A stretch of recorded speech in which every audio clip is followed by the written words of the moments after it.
हाय, मैं हूँ अमृता। कहानी भविष्य के समय में शुरू होती है, जहाँ पे इंसानों ने लाइट की स्पीड से ट्रैवल करना सीख लिया था। इसका मतलब ये था कि इंसान अब अपने ब्रह्मांड के सारे प्लैनेट्स तक पहुँच गए थे और इन प्लैनेट्स पर इंसानों का राज था। हर एक प्लैनेट का खुद का एक किंग भी था। अब हम इसी में कोरिनो प्लैनेट को देखते हैं, जो कि सबसे पावरफुल प्लैनेट था, क्योंकि इस प्लैनेट पर एक खास तरह की पाउडर मिलती थी जिसे स्पाइस कहा जाता है, जो लाइट के स्पीड से ट्रैवल करने के लिए काम आती है। इतना ही नहीं, इससे न्यूक्लियर वेपन भी बनाए जा सकते थे और इस पाउडर को अगर इंसान खाते थे तो उनमें भी काफी सारी शक्तियां आती थी और जो भी स्पाइस का इस्तेमाल करते उनकी आंखें नीले हो जाती थी। कोरिनो प्लैनेट पे रहने वाले लोगों को फ्रीमैन कहा जाता है, जो कि इस पाउडर यानी स्पाइस की रक्षा करते थे। अब यहाँ पे पूरे ब्रह्मांड का एक सबसे पावरफुल इंसान था, यानी एम्परर, और अलग अलग प्लैनेट के किंग्स को एम्परर की बात माननी पड़ती थी। अब यहाँ पे एम्परर एक दिन कोरिनो प्लैनेट पर अपने कुछ लोगों को भेजता है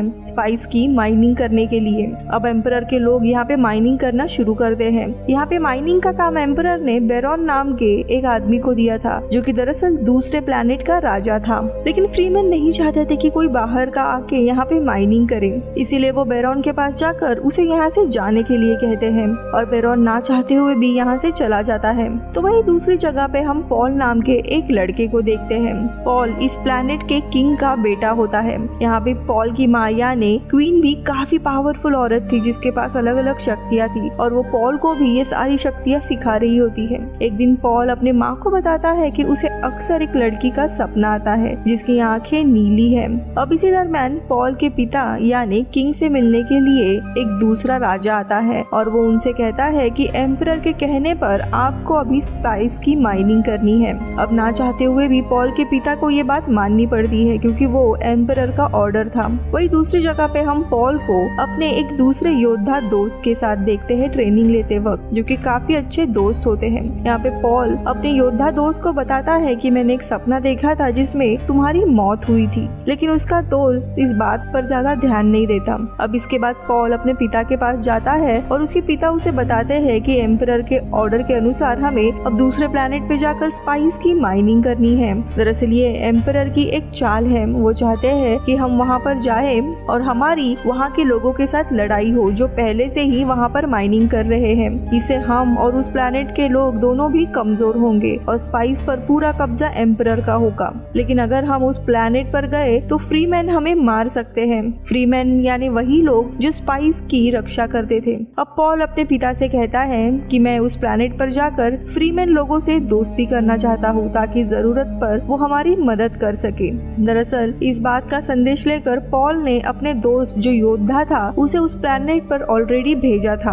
अब यहाँ पे पॉल की माँ से मिलने के लिए हेलन नाम की एक औरत आती है और जब वो पॉल को देखती है तब वो बताती है कि पॉल वही लड़का है जिसके बारे में भविष्यवाणी की गई थी और वो पॉल को उसका हाथ एक बॉक्स के अंदर डालने के लिए कहती है, जिसके बाद यकीन हो जाता है कि पॉल एक मसीहा है और हेलेना यहाँ से चली जाती है। तभी पॉल की माँ उसे बताती है कि ब्रह्मांड में एक भविष्यवाणी हुई थी कि एक दिन एक मसीहा जन्म लेगा जो इन सारे प्लैनेट्स में शांति लाएगा, लेकिन इसके साथ तुम्हें काफी मुसीबतों का भी सामना करना होगा। इसके बाद पॉल अपनी पूरी आर्मी के साथ कोरिनो प्लैनेट पर पहुंच जाता है, जहां पर उसे स्पाइस की माइनिंग करनी थी। अब इस प्लैनेट के लोग यानी फ्रीमैन नहीं चाहते थे कि उनके प्लैनेट पर कोई भी आए। अब यहाँ पे पॉल एक जगह पे चला जाता है और तभी अचानक से कोई उसे मारने की कोशिश करता है, लेकिन पॉल बच जाता है। दरअसल ये उसी प्लैनेट के लोगों का आदमी था जिस प्लैनेट के लोग पहले ही यहाँ पर माइनिंग किया करते थे, लेकिन एम्परर ने उन्हें माइनिंग करने से मना कर दिया था और ये काम अब पॉल के पिता को दे दिया था। इसीलिए उस प्लैनेट के लोग अब पॉल के पिता को अपना दुश्मन समझते हैं और यही वजह होती है उन्होंने पॉल को मारने की कोशिश की थी। अब पॉल के पिता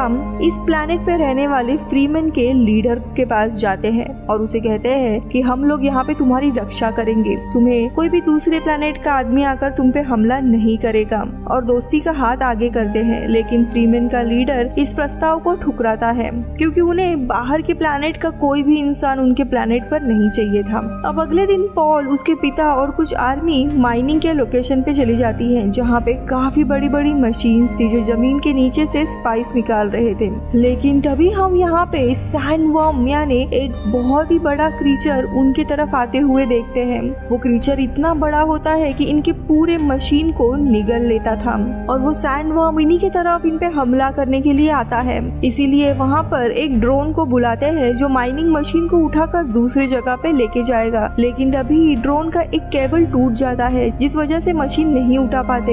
अब ये सब लोग अपने जहाज में चले जाते हैं, लेकिन तभी पॉल के पिता अपने लोगों को बचाने के लिए अपना हवाई जहाज नीचे लाते हैं और पॉल भी लोगों को बचाने जाता है, लेकिन अचानक से उसे वापस विजन्स आने लगते हैं जिसके कारण वो बेहोश हो जाता है। उसके लोग उसे वापस अपने ऑब्जेक्ट में लेके आते हैं और वहाँ से निकल जाते हैं और हम देखते हैं कि वो सैंडवर्म इनकी पूरी माइनिंग मशीन को निगल लेता है। यहाँ पे पॉल अपने प्लेनेट पे वापस आने पर अपनी माँ को बताता है कि उसे उसी लड़की का बार बार विजन आ रहा है और साथ ही उसने फ्रीमैन के एक पवित्र चाकू को भी देखा जो फ्रीमैन इन लोगों के लिए बहुत ही ज्यादा महत्वपूर्ण है।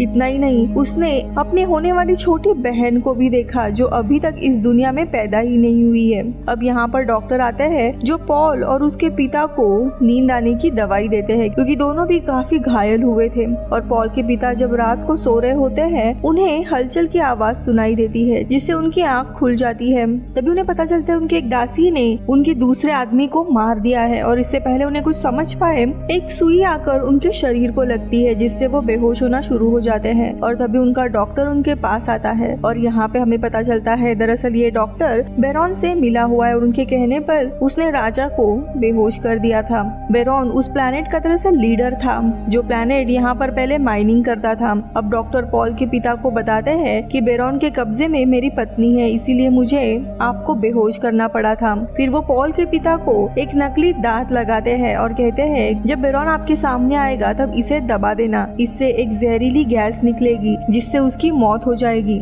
वही हमें इस प्लैनेट के बाहर दिखाया जाता है जहाँ पर बेरॉन की आर्मी ने हमला कर दिया था और पॉल के पूरे आर्मी के साथ उनकी लड़ाई होती है जिसमें बेरॉन जीत जाता है और वो लोग पॉल और उसके माँ को भी बंदी बना देते हैं। लेकिन पॉल और उसकी माँ के अंदर जादुई शक्तियाँ हैं और वो अपने माइंड कंट्रोल से उन सभी को आपस में ही लड़वा देते हैं जो इन्हें यहाँ पे बंदी बनाने आए थे और इसी तरह से दोनों यहाँ से बचकर भाग निकलते हैं और ये देखकर कि बेरॉन की आर्मी ने इनकी पूरी आर्मी पर कब्जा कर लिया है।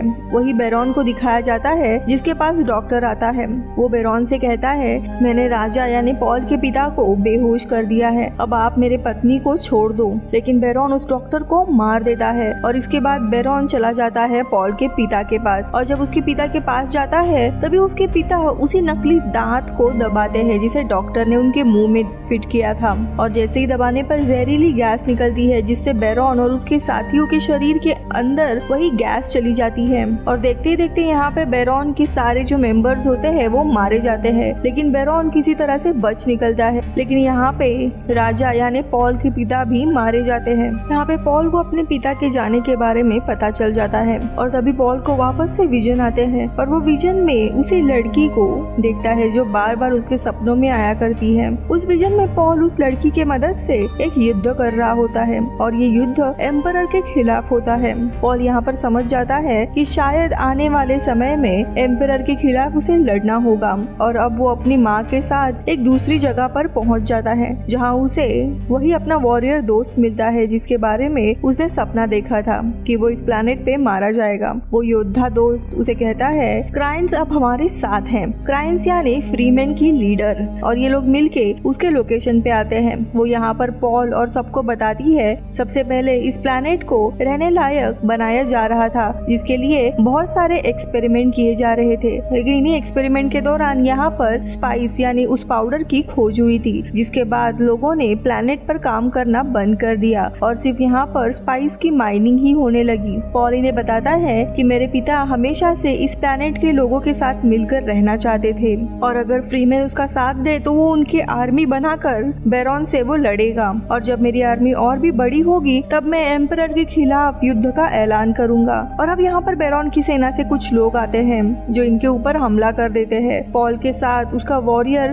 दोस्त भी होता है, दोनों भी लड़ने लगते हैं लेकिन इस लड़ाई में उसके योद्धा दोस्त की मौत हो जाती है यानी कि पॉल ने जो सपना देखा था वो विजन सच हो जाता है। अब यहाँ पे क्राइंस पॉल और उसकी माँ को अपने साथ लेके जाती है और एक फ्लाइंग ऑब्जेक्ट में बिठाकर यहाँ से दूर भेज देती है और खुद बेरॉन की सेना से लड़ने चली जाती है। वो रेगिस्तान के बीच में ही खड़े होकर अपने एक डिवाइस को निकालती है और रेत में वाइब्रेशन करती है जिससे रेत में रहने वाले सैंडवर्म जो कि बहुत ही बड़े क्रीचर है वो उनकी तरफ आते हैं और बेरॉन के सभी सिपाहियों को मार देते हैं। वही दूसरी जगह पॉल और उसके माँ को हम देखते हैं जिनका फ्लाइंग ऑब्जेक्ट एक तूफान में फंस जाता है और क्रैश हो जाता है। बेरॉन के लोग बेरॉन को बताते हैं कि पॉल और उसकी माँ की तूफान में फंसकर मौत हो गई है। इस बात से बेरॉन काफी खुश हो जाता है और वो अपने लोगों को आदेश देता है कि यहाँ पर जितने भी फ्रीमैन हैं उन सबको मार दिया जाए। वही पॉल और उसकी माँ को हम देखते हैं जो रेगिस्तान से आगे बढ़ते हुए एक कबीले तक पहुँच जाते हैं और ये कबीला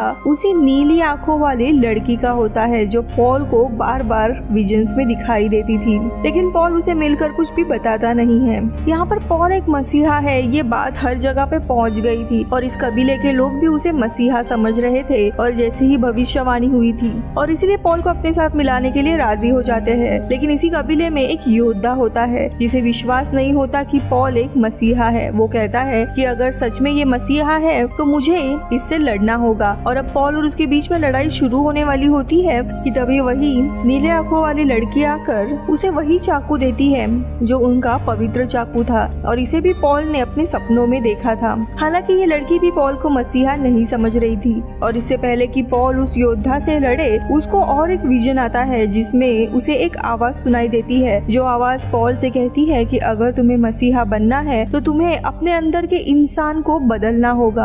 और अब पॉल और उस योद्धा के बीच में बहुत ही ज्यादा घमासान लड़ाई होती है। यहाँ पे पॉल किसी तरह से उसके ऊपर भारी पड़ने लगता है पर वो उसे मारना नहीं चाहता था क्योंकि उसने आज तक कभी भी किसी को मारा नहीं था। तभी उसे अपने विजन वाली वही आवाज का एहसास होता है जिसने उसे कहा था कि तुम्हें अपने आप को अंदर से बदलना होगा तभी तुम एक मसीहा बन सकते हो। पॉल समझ जाता है कि उसे इस योद्धा को मारना होगा और इसी कारण से वो इस योद्धा को मार देता है। जिसके बाद यहाँ पे जितने भी फ्रीमैन होते हैं इन सबको वो बताता है कि मैं तुम सबके साथ मिलकर सबसे पहले बेरॉन उसकी सेना को खत्म करना चाहता हूँ, उसके बाद वो एम्परर के साथ लड़ेगा। जिसके बाद ये सब लोग अपने उस योद्धा को दफन करके आगे निकलते हैं जहाँ पे इनके और भी कई साथी होते हैं। और तभी पॉल देखता है कि वहाँ पर एक फ्रीमैन रेगिस्तान का वही क्रीचर यानी सैंड वर्म के ऊपर सवारी कर रहा था। पॉल को कुछ भी समझ में नहीं आता और तभी उसके पास वही नीले रंग के आंखों वाली लड़की आती है और कहती है कि ये तो सिर्फ शुरुआत है। और इसी के साथ ये मूवी खत्म होती है। इस मूवी का सेकेंड पार्ट भी आएगा फ्यूचर में। Bye bye.